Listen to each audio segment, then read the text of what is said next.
E aí, tudo certo? Chegamos para mais uma análise fundamental para quem está nessa jornada de concurso público. Hoje, o papo é sobre os artigos 39 a 41 da nossa Constituição. Olha, esse é o coração do regime de servidores, sabe? É aquele assunto que é figurinha carimbada em qualquer prova. Então vamos juntos desvendar isso para não deixar nenhum ponto para trás. Fica a pergunta no ar, porque essa é uma área do direito que, olha, não para de mudar. Tem decisão recente do STF que mexeu em tudo, e as bancas de concurso, elas adoram cobrar justamente essas novidades. Estar por dentro não é só um diferencial, não, é uma necessidade para não cair naquelas pegadinhas que, infelizmente, tiram muita gente boa da disputa. Bom, e esse aqui é o nosso mapa da mina de hoje. A gente vai passar por cada um desses pontos, construindo o raciocínio passo a passo, de forma bem lógica. A ideia é que, no dia da prova, tudo isso esteja bem amarrado na cabeça. Ok, vamos começar. A história do regime de contratação de servidores parece uma verdadeira montanha-russa, com um monte de sobe e desce. E entender essa linha do tempo é essencial, porque cada uma dessas viradas pode virar uma questão de prova. O ponto mais quente aqui, sem dúvida, é essa decisão de 2024. O STF bateu o martelo, a emenda 19 é válida. O que isso quer dizer na prática? Que a administração pública pode sim contratar por regimes diferentes, como o estatutário e o seletista. Mas, e sempre tem um mais, né? O detalhe de prova é o seguinte: essa decisão tem efeitos ex nunc, ou seja, ela só vale daqui para frente. Não muda nada para quem já é servidor, só se aplica a contratações futuras. Agora vamos falar de um assunto que interessa a todo mundo: grana e direitos. Afinal, o que entra no cálculo da remuneração de um servidor? E daqueles direitos lá do artigo 7º dos trabalhadores da CLT?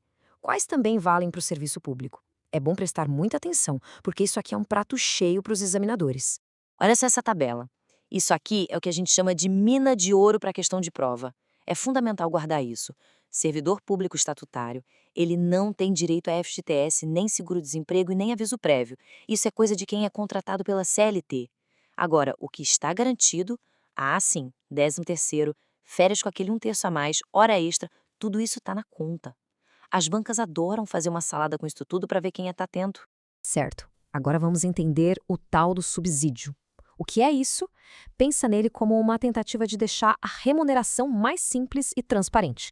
Em vez de um salário base pequenininho, mais um monte de gratificações, penduricalhos e adicionais, o servidor recebe um valor único, uma parcela única. Fica bem mais fácil de entender e de fiscalizar. Então, quem é que recebe por subsídio? A lista é bem específica e, em geral, inclui o pessoal do alto escalão dos 3 poderes.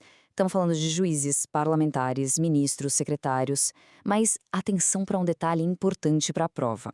A lei pode criar essa forma de pagamento para outras carreiras. Foi o que aconteceu, por exemplo, com os auditores da Receita Federal. Vamos entrar agora num dos assuntos mais complexos e que mais mudou nos últimos tempos: a aposentadoria do servidor. A Emenda Constitucional 103, a famosa reforma da Previdência de 2019, virou o jogo de cabeça para baixo. Então, o foco total aqui, porque as regras novas são o que vai ser cobrado com certeza. Basicamente, existem 3 caminhos para a aposentadoria no serviço público. A primeira é por incapacidade, quando a pessoa não tem mais condições de trabalhar.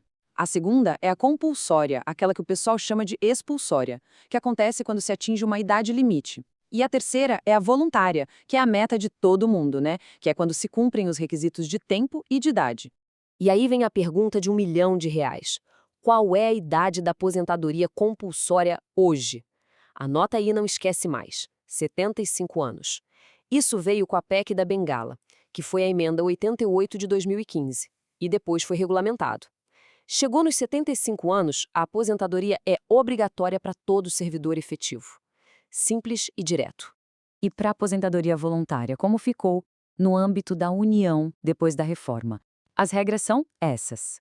A idade mínima subiu, 65 anos para homens, 62 para mulheres. E não é só a idade, precisa também ter um tempo mínimo de contribuição, 10 anos de serviço público e pelo menos 5 anos no cargo em que a pessoa vai se aposentar. Todos esses requisitos têm que ser cumpridos juntos, um não substitui o outro. Chegamos ao assunto que talvez seja o maior sonho de quem estuda para concurso, a tão sonhada estabilidade. Mas o que é preciso para chegar lá? E o mais importante, que muita gente esquece: como ela pode ser perdida? Porque sim, ela não é um cheque em branco. Para alcançar a estabilidade, não é só passar e esperar o tempo correr, não. São 4 requisitos e todos precisam ser cumpridos. Primeiro, passar no concurso público. Segundo, ser nomeado para um cargo efetivo. Terceiro, completar 3 anos de serviço. E quarto, que é crucial, ser aprovado na avaliação especial de desempenho. Não basta só o tempo, a avaliação é obrigatória. Agora, preste atenção nesse exemplo, porque é uma pegadinha clássica, daquelas que derrubam mesmo. Imagina a situação. Um auditor federal, já estável, passa no concurso para a Polícia Federal. Aí ele faz o estágio probatório de 3 anos lá na PF, é aprovado e depois pensa: esse trabalho é muito arriscado, acho que eu quero voltar para o meu cargo de auditor. Ele pode? A resposta é um sonoro não. E por quê? Porque o direito de ser reconduzido ao cargo antigo só existe durante o novo estágio probatório. Depois que ele se torna estável no novo cargo, já era. A porta para o cargo antigo se fechou. Essa é uma regra de ouro. Já que a estabilidade não é esse escudo absoluto, é fundamental saber exatamente em que situações um servidor pode sim perder o cargo. A Constituição traz uma lista fechada, taxativa.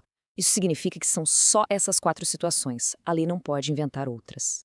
E as 4 hipóteses são essas: uma condenação judicial que não tem mais recurso, um processo administrativo disciplinar, claro, com direito à ampla defesa, uma avaliação periódica de desempenho que mostre um resultado ruim, mas isso precisa de uma lei complementar específica, e, por fim, para cortar gastos com o pessoal de acordo com a Lei de Responsabilidade Fiscal. Cada uma delas tem suas próprias regras e garantias. Então, para a gente fechar e amarrar tudo, se fosse para levar só 3 informações desta nossa conversa para a prova, seriam estas. Primeiro, a administração pode ter mais de um regime de contratação de novo. Segundo, a aposentadoria compulsória é aos 75 anos.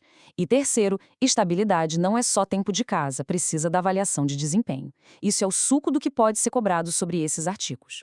E para terminar, fica a reflexão. A gente viu como as regras para os servidores mudaram bastante e continuam mudando. Isso faz a gente pensar: o que será que vem por aí? Qual vai ser a próxima grande reforma a ser discutida? Ficar de olho nessas discussões não é só para passar na prova, é para entender o futuro da carreira pública. Bons estudos e a gente se vê na próxima.